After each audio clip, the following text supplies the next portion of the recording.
even from Pakistan as I speak today. And then, of course, is another very important area, IT and AI, where China is a world leader.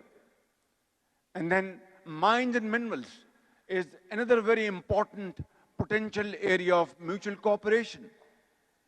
And then, ladies and gentlemen, of course, special economic zones. These are the pillars of CPEC 2.0. And then, to top it all, that area of Chinese industrial houses, which is no more competitive with other countries for a variety of reasons. For example, labor in this country has become expensive. Two, China has gone to much higher level of technology and transformation. That industry could be shifted to Pakistan, like textile, like leather and other areas. And the combination of Pakistani cheaper labor, skilled labor, cheaper, and joint ventures between Pakistani entrepreneurs and Chinese entrepreneurs, we can convert this opportunity into a great win-win equation between China and Pakistan. Produce those items in Pakistan, be competitive and export to third countries, and Chinese investors would have their profits and Pakistani investors would have their profits. So this is, I think, the sum total crux of CPEC 2.0. And I would encourage all Chinese investors sitting here in this hall and those who are not here, please make use of this opportunity. And I want to tell you very frankly, for this purpose, I have brought along with me government official delegation here in Beijing. Here we have federal ministers ranging from agriculture, IT, commerce, finance, and of course, power sector and other areas which have mutual relevance. And that shows, ladies and gentlemen, that how much importance we attach with our economic relations with this great country, China. And I think I'm here speaking to you first as Chief Executive Officer of Pakistan and then as the Prime Minister of Pakistan. Because if our economy strengthens, everything would fall in place.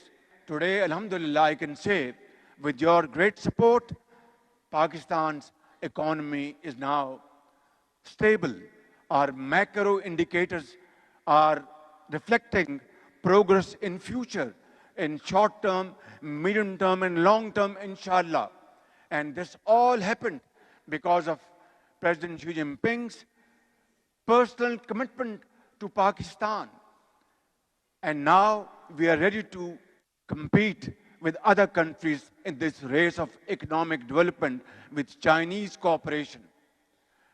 But the question, obviously, which is concerning most of you, is about security in Pakistan.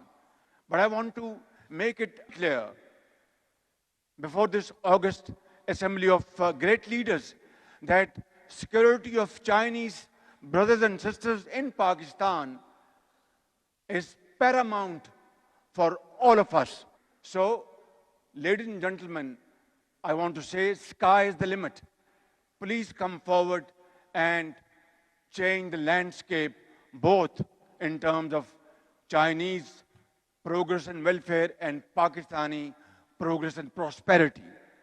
And obviously, I want to also address one point, that delays take place, there are impediments, and things don't move efficiently enough as you expect from your standards here in China. And I think you have a point over there. Let me assure you, my very dear Chinese brothers and sisters, along with Pakistani entrepreneurs, that we will not tolerate even a second's delay in taking decisions to facilitate you to invest in Pakistan. Owner of Challenge Group, the gentleman sitting in front of me, 2 weeks, 3 weeks ago, he was in Islamabad. And he said, Prime Minister, we have been facing some problems and it have taken months and the issue hasn't been resolved. I was sitting with my cabinet colleagues and I said, within 24 hours, resolve this issue. Ladies and gentlemen, his issue was resolved within 24 hours. And this is what I want to assure you. Pakistan is your second home, like China is our second home. Please come forward and have joint ventures, investments, whatever, in whatever fashion and form and format you want to have. You will be given full support from all ministries and from all other independent authorities and entities. And soon, inshallah, we will have not one, but many special economic zones comprising of Chinese and Pakistani investors. This is my dream, and we have to convert this dream into action. We have to implement in latent spirit. In that, I would certainly seek your support. And on our side, my colleagues are sitting here. I am, in fact, very humbly, I am going to convey them once again that with Chinese investors, we will have to open our doors and not keep them waiting even for a second and resolve all their genuine issues and cut all kind of red tape. And that is what my mission is, and that is what CPEC 2.0 is all about. Ladies and gentlemen, finally, I'd like to say 2-3 things. That I visited your great country for the first time back in 1982. And I visited Beijing, Shanghai, and a couple of other cities. And after our visit, our ambassador in Pakistan hosted a dinner for us. And he asked us